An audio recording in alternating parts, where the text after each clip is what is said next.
Behold, how good and pleasant it is for brothers to dwell together in unity. Psalms 133:1. Hello, my name is Mark Paul Kiko Whitehead, and I'm a senior at the University of Georgia. Go Dogs! Being the fourth of 9 children from a large Catholic family, brotherhood was a very familiar aspect when going to college. My older brother David has been my roommate for the past 3.5 years, and my 2 younger brothers, Luke and Peter, always try to challenge me for alpha male role in our home in Rome, Georgia. Before coming to the University of Georgia my freshman year, I had heard about BYX through my 2 older sisters who also attended UGA and were friends with Matthew Waring through the Catholic Center on campus. Little did I know that I eventually would join BYX, Matt would become my big, and that I would be his best man in his upcoming wedding. BYX and God's plan for my life would be forever changed by this first encounter. After joining, I quickly found a loving community within my BYX family, especially having Mac Farr as my grandbig.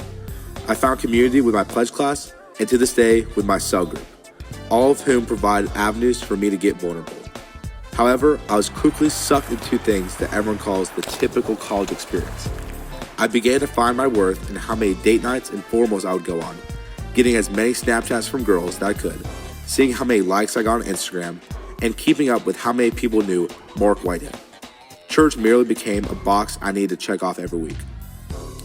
All of this changed in the spring of 2020 when the entire world went on lockdown due to the novel coronavirus.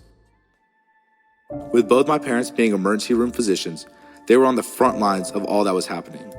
Our family could not take the chance of getting infected and giving it to my parents since they had to work. I ended up being at the house with my siblings, trying to stay safe and stay sane. I was given the role of helping the younger ones and coordinating their studies while still trying to stay on top of all the work I had for college. Yet it wasn't until 2 months into quarantine where it hit me in an epiphany. I had not read my Bible, listened to worship music, or even prayed, not even once over the course of that time.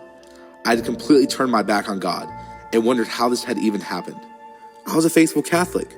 I watched Mass online, but the isolation of COVID took a toll upon congregating with parishioners. Prior to COVID, I had been a part of so many Bible study groups, campus ministries, and local churches. When I was stripped of all of this because of the coronavirus, I was left with only my personal relationship with God, which proved to be very weak at that point. I knew this could not go on and something needed to change quickly. The rest of quarantine, I deliberately spent quality time with the Lord, improving my relationship, praying, and worshiping daily. By the time August rolled around, I actually brought my Bible to school for the first time in my college experience. This growth allowed me to go back to my Bible studies, go back to church, and go back to BYX with a renewed spirit and ready to lead. I realized there were 2 parts to a great leader. A great leader had to be 1, self-aware, prioritizing personal development, and 2, able to develop others. Jesus was a perfect example of this. Jesus was completely absent in the Bible from ages 12 to 30. An empty cup cannot pour into others. During this time, Jesus was focusing on his personal development so that once he started his ministry, he was ready to lead others. I would love to fill myself up spiritually before diving into my ministry, the medical field. I hope to attend medical school and be a medical missionary like my parents. They work in areas that no other doctors want to go, seeing hundreds of patients a day, praying and saying devotionals with them. Jesus is my heavenly role model, and my parents are my earthly ones. When people come to me with physical ailments, I want to help them beyond those needs with something that lasts forever. I wish to emulate Jesus in my own life, and COR would help to fill me spiritually. Thus, before I attend medical school to become a good physician, I would love to go to Israel and see the great physician and all his experiences. What a better way to model Christ than to go where Christ breathed and taught. I would love to read the Bible in 4D, experiencing all the senses that Christ felt when he fed the 5,000, to touch the water that Jesus walked on, and to see where Jesus laid in his tomb.